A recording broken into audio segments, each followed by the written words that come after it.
The morning Gideon Holt walked into the Ashwood Public Library, he was not looking for anything except silence. That was the thing no one told you about running a company worth $4 billion. It wasn't the board meetings that wore you down, or the quarterly reviews, or the lawsuits, or the press cycles that chewed through your reputation like termites through old wood. It was the noise, the constant, relentless, suffocating noise of people who needed something from you every single minute of every single day. Gideon had not had a quiet hour in 11 months, not one.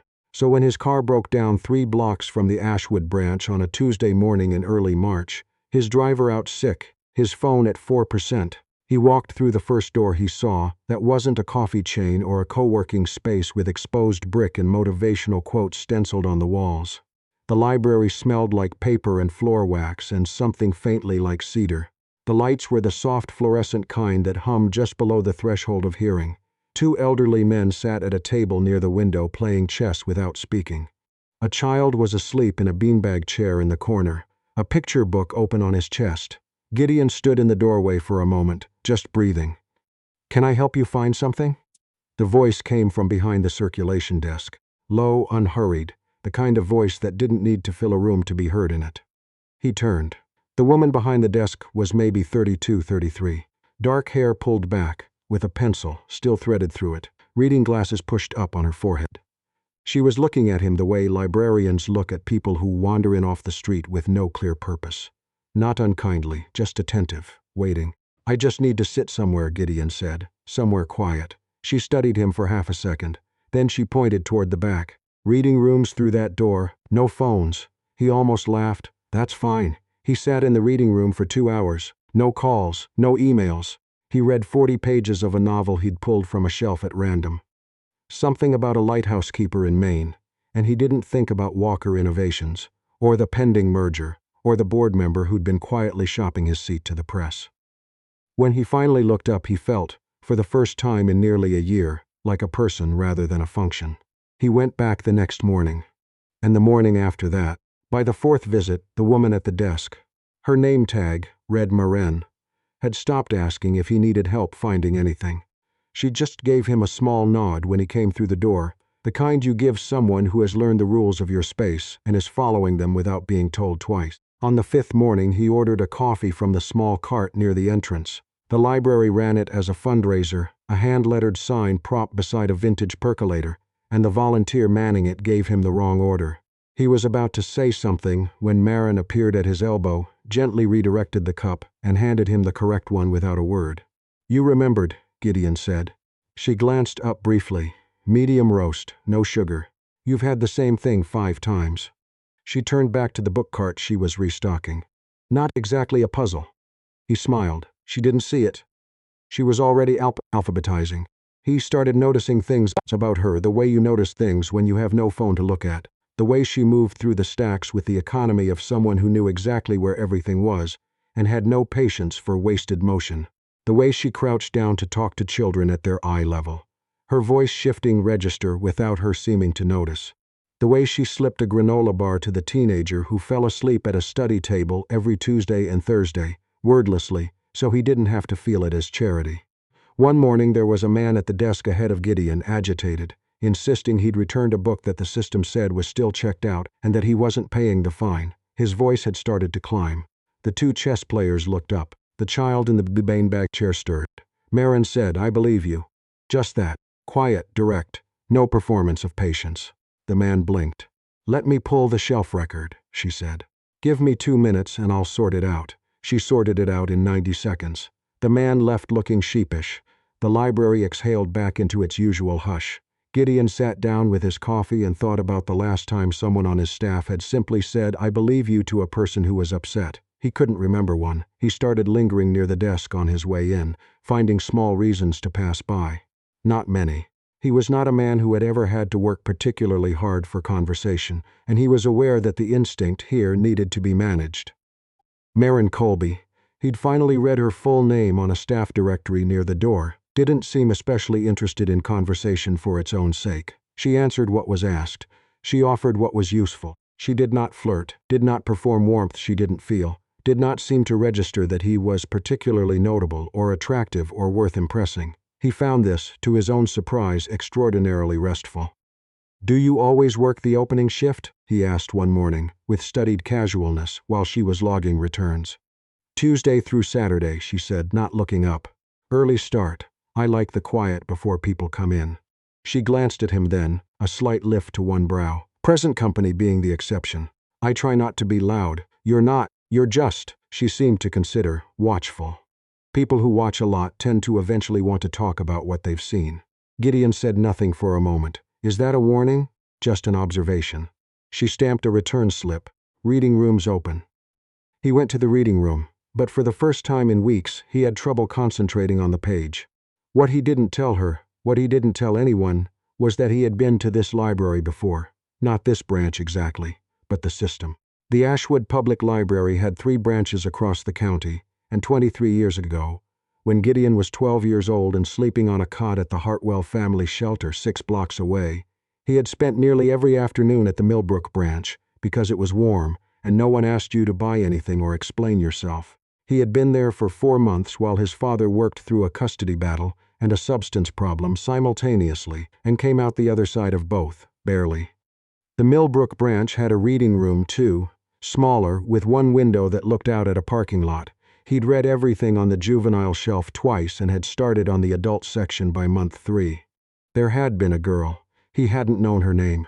She was maybe 9 or 10, younger than him, with dark braids and a serious face. Always at the same table with a stack of books that was slightly too tall for her to see over comfortably. One afternoon, he'd come in to find his usual chair taken, and she'd looked up and, without being asked, moved her stack to one side and gestured at the chair across from her with the gravity of a judge granting a ruling. He'd sat down. They had read in silence for 2 hours. She had not spoken to him or looked at him again. When she left, she'd pushed the books she was returning into a neat stack and set them on the edge of the table where the cart was. He hadn't thought about her in years.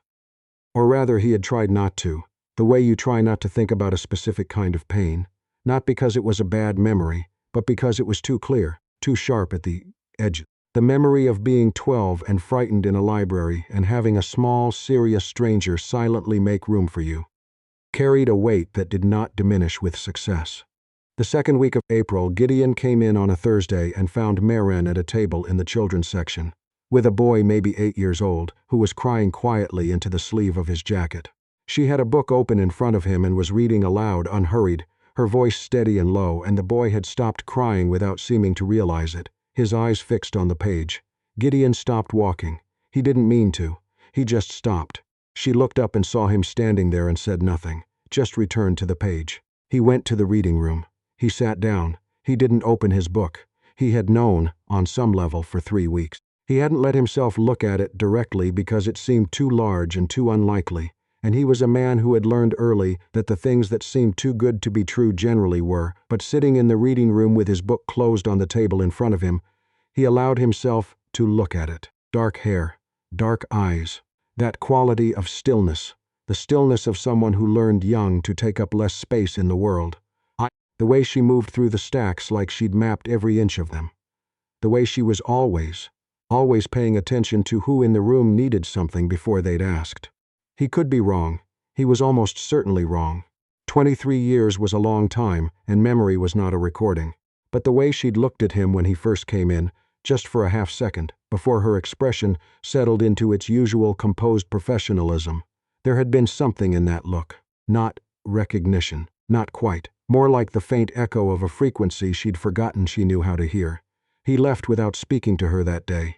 At his apartment that night, in the drawer of his home office desk, there was a folded square of paper that he'd carried through 6 apartments, 2 dorm rooms, and 3 offices over the course of his adult life. He didn't have to look at it. He'd read it enough times that the words had outlasted the ink. But he opened the drawer anyway and looked at the small folded square and left it there. "You can sit."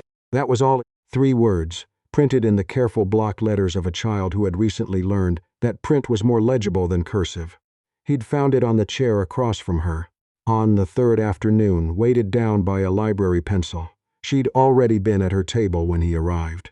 She hadn't looked up when he sat down. He had kept it because he was 12 and had nothing, and those 3 words had felt at the time like the most uncomplicated kindness anyone had ever offered him.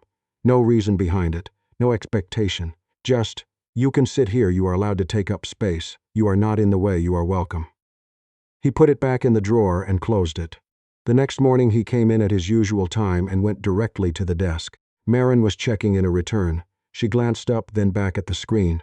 Reading rooms, I know where it is, Gideon said, and then, before the impulse failed him, can I ask you something? She looked up properly. Okay, did you ever use the Millbrook branch? When you were a kid. A pause, not long, but specific in a way that made his chest tighten. My mom worked near there, she said carefully. I used to wait for her there after school. Why, how old were you? Something shifted in her face. Not quite wariness, more like attention being reallocated. Why are you asking? Because I used to go to Millbrook when I was 12, and there was a girl who sat at the same table every day. Dark braids, serious face, stack of books she couldn't see over. He said it straight, no embellishment, watching her. I sat across from her sometimes. We never talked. The silence that followed lasted long enough that one of the chess players in the window called softly to the other, and a cartwheel squeaked somewhere in the stacks. Marin set down the book she'd been holding. She said very quietly, what year? 2002, fall into winter. She had gone very still, not tense, still. The way someone goes still when they're trying to hold something fragile without dropping it. I cut my braids off in 2003, she said. I'm surprised you'd remember. Gideon let out a breath that had been sitting in his lungs for about 30 seconds. I wasn't sure. I'm still not sure. He stopped. You left a note on the chair once. She looked at him. For a long moment, neither of them said anything. I left a lot of notes, she said finally. Her voice was different now. Quieter, or maybe just more direct. I was a weird kid. I communicated better in writing. It said you can sit here. She pressed her lips together. Not against emotion exactly, more like against the size of the thing she was being asked to hold. Then she said, I remember a boy. He looked like he hadn't slept in a while, and he always picked the same chair, and once someone else took it, and he just stood there like he didn't know what to do with himself. She paused. I remember thinking that felt like a big deal to him, having a place. Gideon said nothing. There was nothing to say to that. That was you, she said, not a question. Yeah, another silence. This one felt different, roomier somehow, like a door had been opened in a space that had been closed for a very long time. Well, Marin said. She picked the book back up. There was something in the corner of her mouth that might have been the beginning of a smile. Small world. Yeah, Gideon said. Small world. He didn't go to the reading room that day. He stood at the desk for another 20 minutes. And for the first time since he'd started coming in, they actually talked. Not about the library, not about coffee orders, but about Millbrook, about what it had been like to be children in that specific kind of quiet, about the particular loneliness of a public space that is open to everyone and therefore belongs to no one. She'd gone there after school for 3 years, while her mother worked. He'd gone there because it was the only place that would let him be unhappy without making it a problem. He came back the next morning, and the morning after that. The rhythm changed. She still gave him the small nod when he came through the door, but now it meant something different. Now there was sometimes a pause at the desk, a comment about something one of them had read, an exchange that neither of them quite managed to make casual. He was aware that he was happy in a way he had not been in a long time, and that he was not examining it too closely because examining it felt like a way of ending it. Then, on a Wednesday morning in late April, a photographer from the Chronicle Tribune business section took a picture of him coming out of a breakfast meeting, 2 blocks away, and the resulting story ran online by noon with the headline, Where has Gideon Holt been hiding? It was a puff piece, mostly, 3 paragraphs about a rumored merger, one about his absence from his usual circuit of galas and networking events, and one, the last one, which some assistant editor had clearly added for color, noting that the CEO of Holt Capital Group had been spotted repeatedly at the Ashwood Public Library, reportedly spending hours in the reading room with an unidentified female staff member. Gideon saw it at 12:47 p.m., on his phone in his car on the way to an afternoon meeting. He called the library. It went to voicemail. He arrived the next morning to find Marin at the desk, as usual, but her posture was different, closed in a way it hadn't been. She handed a patron a receipt without looking up, moved a cart to its place with more force than necessary, and when Gideon reached the desk she finally looked at him and said, simply, So, I was going to tell you. Tell me what? Her voice was even. That was the worst part. She wasn't shouting. She was just asking. That you run a $4 billion investment firm? That the reason this whole county's library budget got slashed 2 years ago was because of a development deal your company pushed through? She stopped herself, took a breath.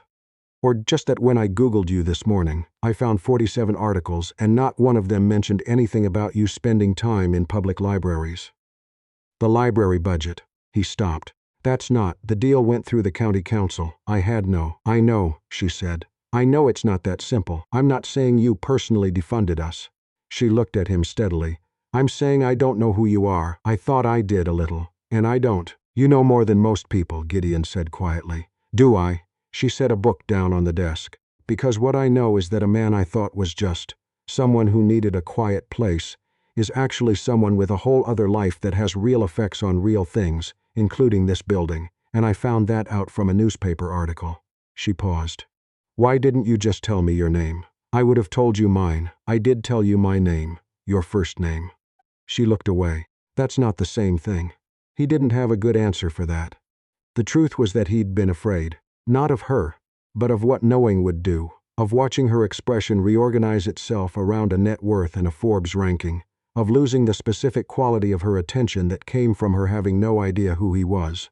He had wanted, for the first time in years, to be known as a person before he was known as a fact. But standing in front of her now, he understood that what had felt like self-protection had read, from her side, as concealment.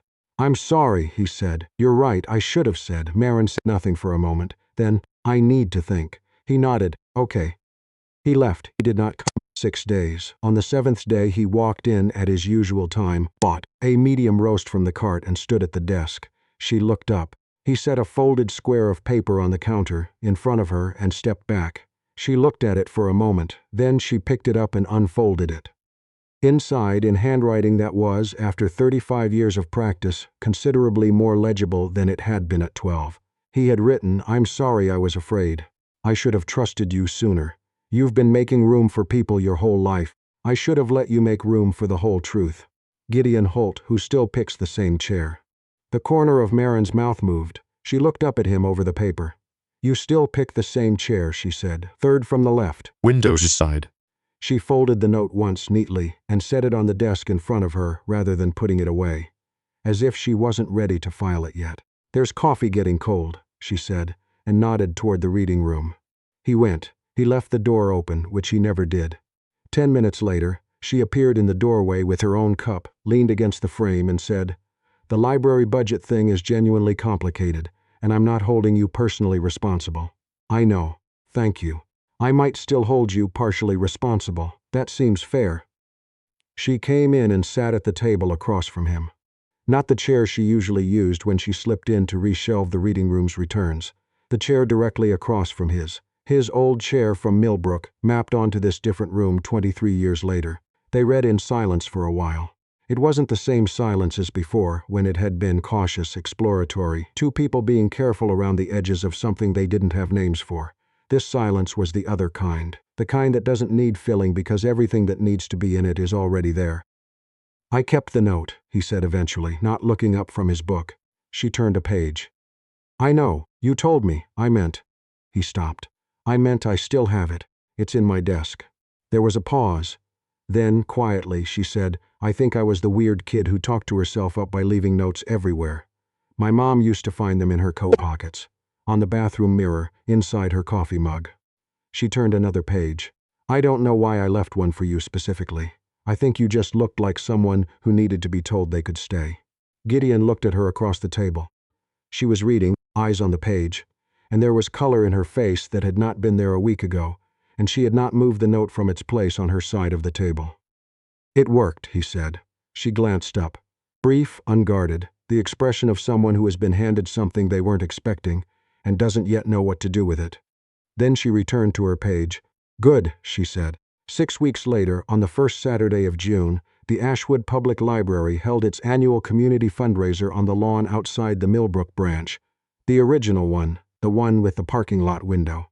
There were tables with donated books, a raffle, a bake sale run by a local church group, and a small stage where the branch manager was scheduled to say a few words about the upcoming renovation that had, somewhat miraculously, come through after months of budget negotiations. Gideon was in the crowd. He was not on the stage. He had made one call to one person on the county council and had asked one question, which was whether there was a mechanism by which a private donation could supplement the public renovation budget without attaching his name to it in any way that would show up in the press coverage. There was. He had used it. Marin was working the book table. She had her reading glasses on and was making change from a cash box and arguing cheerfully with a man about whether a first edition of a Reader's Digest condensed collection had any meaningful value, which she clearly felt it did not. Gideon came to the table. She looked up. She already knew. He had told her 2 nights ago, over dinner at her kitchen table, which smelled like old books and the pasta she'd burned slightly on one side, and refused to throw out because it's still good, Gideon. It's just got character. She had looked at him for a long time after he told her, and then she'd said, "You didn't have to do that anonymously." "I know," he'd said. "You could have taken the credit. I didn't want the credit. I wanted the library to get fixed." She had been quiet for a moment. Then, "That's different from how I thought you operated." "I'm trying to be different." She had passed him the pasta. He had eaten it, character and all, and it was, despite everything, genuinely very good. Now at the book table in the June sunlight, she handed him a hardcover without looking up from the cash box. He turned it over. Lighthouse Keeper in Maine. The same novel he'd picked off the shelf at random on his first morning. "You stole this," she said. "You left without checking it out. I'll pay the fine." She looked up at him. Her expression was the one she saved for moments she was trying to keep contained, the warmth at the edges of the professional composure, the thing she had stopped bothering to hide completely somewhere around week 3. "It's a good book." "It is," he said. "Someone made me finish it." She smiled. Not the professional smile, not the patient smile she used at the desk. The real one, the one he'd been cataloging since approximately the 2nd week of March, the one that rearranged something in his chest every time, without warning. "Pay your fine," she said, "and then come help me argue with this man about the condensed collection." He paid the fine. He came around the table. He argued, and lost, because the man turned out to know rather a lot about first editions after all. And Marin laughed at him with undisguised satisfaction, and the afternoon stretched on in the early summer heat, unhurried, full of small ordinary things that felt, to Gideon Holt, like the best version of luck he had ever had. Not the kind that came with a valuation or a headline, but the kind that began, 23 years ago, with 3 words on a scrap of paper, and had been quietly, patiently waiting for him to find his way back to the same chair.